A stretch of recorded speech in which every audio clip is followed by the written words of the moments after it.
त्र्यंबकेश्वर इथं प्रवेश करताना श्री स्वामी समर्थ केंद्र कमानीजवळ पार्किंगची पावती गोळा करणाऱ्या गुंड इस्मांनी पत्रकारांवर किरण ताजने, योगेश खरे आणि अभिजित सोनवणे यांच्यावर हल्ला केला।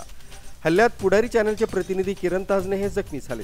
गुन्हे दाखल असलेल्या गुंड प्रवृत्तीच्या व्यक्तीला प्रवेश शुल्क वसुलीसाठी ठेका देणाऱ्या अधिकारी यांच्यावरही कारवाई झाली पाहिजे, अशी मागणी पत्रकार संघटनांच्या वतीने करण्यात आली।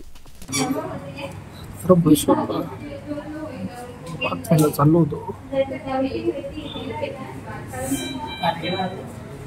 एंट्री केल्यानंतर तिथे पावतीवाले होते। योगेश सरांनी सांगितलं का प्रेसवाले जाऊ दे।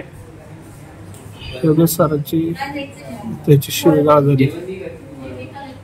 योगेश सरांना त्यांनी मारलं। आम्ही सोडोसोडी करायला लागलो।